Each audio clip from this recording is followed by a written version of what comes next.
Okay, good morning students. Today we will discuss about the numericals related to the moving charge in the uniform magnetic field and cyclotron. ठीक है, जब charge particle जो है magnetic field के influence में move करता है तो उसके ऊपर क्या डिफरेंट इफेक्ट होते हैं वो इसके रिलेटेड न्यूमेरिकल करेंगे as well as the cyclotron, जो हम लोगों ने साइक्लोट्रॉन के बारे में पढ़ा था। ठीक है, तो यहाँ पे देखो कुछ एक फार्मूला को रिकॉल कर लेते हैं। तो ये फार्मूला हमारे पास था magnetic field force on the charge particle when it moves in the magnetic field। किसके इन्फ्लुएंस में मूव करता है? मैग्नेटिक फील्ड के इन्फ्लुएंस में मूव करता है। That is the radius of the charge particle in the cyclotron. ठीक है, साइक्लोट्रॉन के अंदर एक सर्कल की तरह मूव करेगा। ठीक है, तो नॉट साइक्लोट्रॉन, सिंपल जो चार्ज पार्टिकल जो है एक मैग्नेटिक फील्ड के इन्फ्लुएंस में मूव करता है। मान लो कि हमारे पास मैग्नेटिक फील्ड है, ठीक है, और चार्ज पार्टिकल को अगर मैं यहाँ पे इसे पॉजिटिव चार्ज पार्टिकल को, तो ये इस तरह से कुछ मूव करेगा तो इसका एक अप्रोप्रिएट रेडियस होगा। तो वो रेडियस किसके ऊपर डिपेंड करता है? That is m mass velocity upon charge into magnetic field. उसी तरह से इसका टाइम पीरियड 2 पाई m upon qb, frequency qb upon 2 पाई m, इसका उल्टा कर दो qb अपॉन 2m। ये हमारे पास वेलोसिटी, ठीक है, वेलोसिटी सिलेक्टर बोला जाता है इसको एक्चुअल में। इलेक्ट्रिक फील्ड का रेशियो होता है to that of the magnetic field. ठीक है, उसी तरह से काइनेटिक एनर्जी कितनी एक्वायर करेगा, कितनी फास्ट ये घूमेगा मैग्नेटिक फील्ड के डिफरेंस में। तो that is the q square v square r square upon 2m। ठीक है, okay, the first numericals given this board related to this moving charge particle in the uniform magnetic field क्या बोला गया? a 2 mega electron volt. MeV किस चीज को represent करता है? Mega electron volt, which is the unit of the energy. किसकी unit होती है? ये एनर्जी की यूनिट होती है। तो बोलते हैं a 2 mega electron volt proton is moving perpendicular to the uniform magnetic field. ठीक है, मैग्नेटिक फील्ड के परपेंडिकुलर मूव कर रहा है। ये मैग्नेटिक फील्ड है तो आपका चार्ज पार्टिकल जो है, ठीक है, कौन सा? प्रोटॉन है, जिसकी एनर्जी कितनी है? 2 मेगा इलेक्ट्रॉन वोल्ट है। मैग्नेटिक फील्ड के परपेंडिकुलर मूव कर रहा है और जो मैग्नेटिक फील्ड आपके पास कितनी दी है? 2.5 टेस्ला की इक्वल दी है। तो वो लगे what is the magnetic force on the proton. Magnetic force calculate करोगे प्रोटॉन के ऊपर कितनी आएगी। तो पहले क्या करेंगे, हम इसमें गिवन वैल्यूज लिख लेते हैं। तो गिवन वैल्यूज देखो हमारे पास क्या क्या गिवन है। मैग्नेटिक फील्ड की वैल्यू दी है कितनी? 2.5 टेस्ला। और की गिवन है energy. Energy mega electron volt जो है एनर्जी की यूनिट होती है, that is kinetic energy is equal to 2 mega electron volt. अब यहाँ पे ध्यान दो, mega electron volt larger unit होती है। ठीक है, तो इसको हमें सिंपल एक छोटी सी यूनिट में कन्वर्ट करना पड़ेगा। तो मेगा जो होती है 2 × 10⁻6 के इक्विवेलेंट होता है। ठीक है, 10⁻6 के इक्विवेलेंट होता है। तो इलेक्ट्रॉन वोल्ट, ठीक है, काइनेटिक एनर्जी को इसको लोड में कन्वर्ट कर दिया। आफ्टर दैट अब मुझे इसको जूल में कन्वर्ट करना पड़ेगा। तो आप लोगों को पता है कि 1 इलेक्ट्रॉन वोल्ट किसके इक्विवेलेंट होता है? That is 2 × 10⁻6। तो 1 इलेक्ट्रॉन वोल्ट की वैल्यू होती है 1.6 × 10⁻⁻19 कोलोन के इक्विवेलेंट होती है। ठीक है, तो इसकी वैल्यू को जब हम सब्स्टिट्यूट करते हैं we will get the kinetic energy of 3.2 approximately जो आएगा हमारे पास 3.2 × 10⁻13 जूल के इक्विवेलेंट आएगा। तो ये हमारे पास काइनेटिक एनर्जी आ गई जो गिवन है हमारे पास इन द न्यूमेरिकल में। ठीक है, और ये गिवन है हमारे पास बोला हुआ है, और कुछ गिवन नहीं है हमारे पास। अल्टीमेटली हमें फिर निकालना है, फोर्स कैलकुलेट करनी है ऑन दिस चार्ज पार्टिकल। तो आप लोगों को पता है जैसे चार्ज पार्टिकल मैग्नेटिक फील्ड के इन्फ्लुएंस में मूव करता है तो उसके ऊपर जो फोर्स एक्ट होती है that will be equivalent to the QVV sin of theta. तो यहाँ पे देखो इसकी वेलोसिटी, ये वेलोसिटी है और ये मैग्नेटिक फील्ड है, दोनों के बीच का जो एंगल बन रहा है 90 डिग्री। तो theta will be equivalent to the 90 degree. तो force will become Q × V × अब देखो चार्ज के बारे में हमारे पास पूरा नॉलेज है। चार्ज हमें बोलो वो प्रोटॉन के बारे में। तो यहाँ पे लिख लेते हैं चार्ज जो प्रोटॉन है जिसकी वैल्यू होती है 1.6 × 10⁻⁻19। ठीक है, तो ये चार्ज की वैल्यू हमारे पास गिवन है। बी वेलोसिटी नहीं है हमारे पास, वेलोसिटी यहाँ पे कहीं पे नहीं बोली हुई है। मैग्नेटिक फील्ड भी गिवन है। तो देखो इस फॉर्मूले का जो काइनेटिक एनर्जी मेरे पास गिवन दी हुई है मैं इसका यूज करके वेलोसिटी कैलकुलेट कर सकता हूँ। कैसे?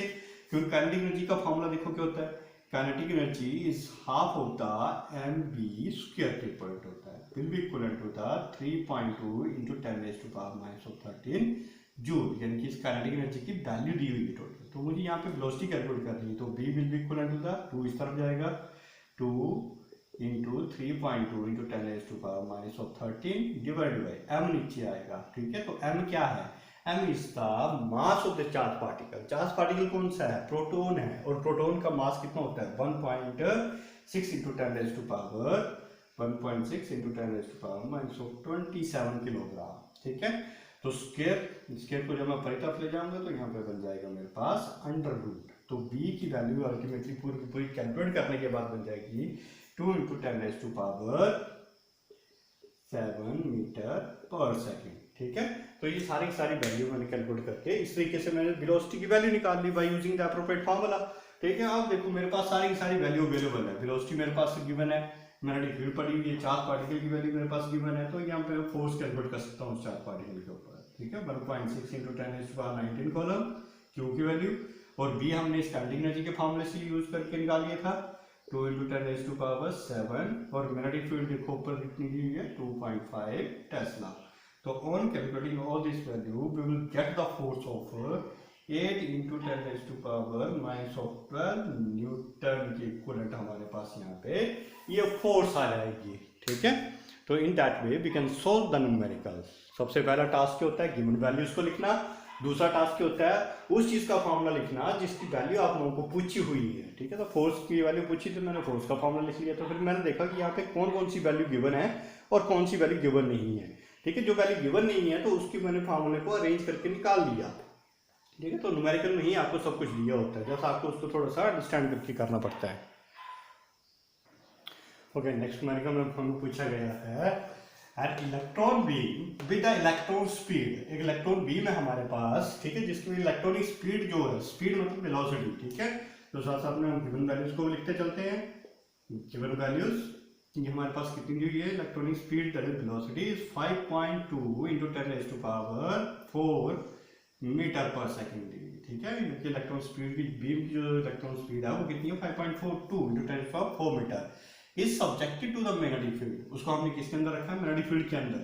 और मैग्नेटिक फील्ड की वैल्यू जो है हमारे पास वो कितनी है? 1.3 इंटू 10⁻⁻6 टेस्ला की equivalent. Normal to the beam, इसका मतलब क्या हुआ? नॉर्मल टू द बीम मतलब दोनों के बीच का जो एंगल बढ़ेगा that will be equivalent to the 90 degree.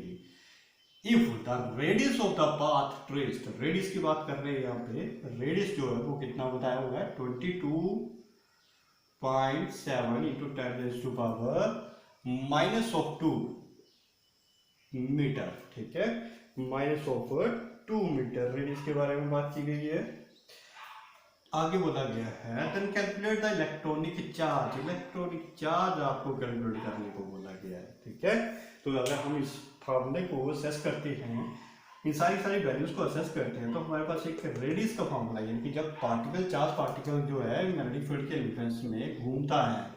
ठीक है, ये चार्ज पार्टिकल मान लेते हैं मैग्नेटिक फील्ड के इन्फ्लुएंस में इस तरह से घूमेगा, ये सर्कल पाथ में मिलकर, तो उसका रेडियस होगा एक।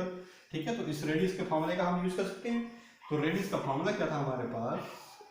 ठीक है, after assessing all this given values we have to find out that which formula will be appropriately suitable for that given values. तो r इज इक्वल टू, किसके इक्वल होता है ये? QB अपॉन, सॉरी गलत कर लीजिए, QB नहीं होता है, r is equal to MB upon QB, इसके इक्वलेंट होता है ये फॉर्मूला। ठीक है, तो इस फार्मूले को असेस करके हम लोगों ने निकालना है चार्ज की वैल्यू। तो चार्ज देखो यहाँ पे गिवन है हमारे पास Q। ठीक है, तो Q मैं इस तरफ ले गया, MB अपॉन RB हमारे पास ये फार्मूला बन गया। ठीक है, MB अपॉन RB, तो हमारे पास सारी वैल्यू गिवन तो है यहाँ पे। ठीक है, तो यहाँ पे हम वैल्यूज को डालते चलते हैं। तो Q is equal to mass, mass कौन सा है हमारे पास? किसकी बात की गई है? इलेक्ट्रॉन की बात की गई। तो इलेक्ट्रॉनिक मास कितना होता है? 9.1 इंटू 10⁻⁻27। वेलोसिटी गिवन है न्यूमेरिकल में कितना? 5.2 into 10⁻⁴ whole divided by radius भी गिवन है हमारे लिए, that is 22.7 into 10⁻⁻² multiply by, और क्या गिवन है? B मैग्नेटिक फील्ड देखो यहाँ पे दी हुई है कितनी? 1.3 into 10⁻⁻6 टेस्ला के बारे में बोला हुआ है। ठीक है, on calculating all this value we will get the charge that is the 1. ठीक है, कितना आएगा? 1.6 into 10⁻⁻19 कूलम। ठीक है, तो ये आप लोगों का टास्क है, सारी कैलकुलेशंस को सोल्व कर लेना। क्लियर होगी बात सभी को ये?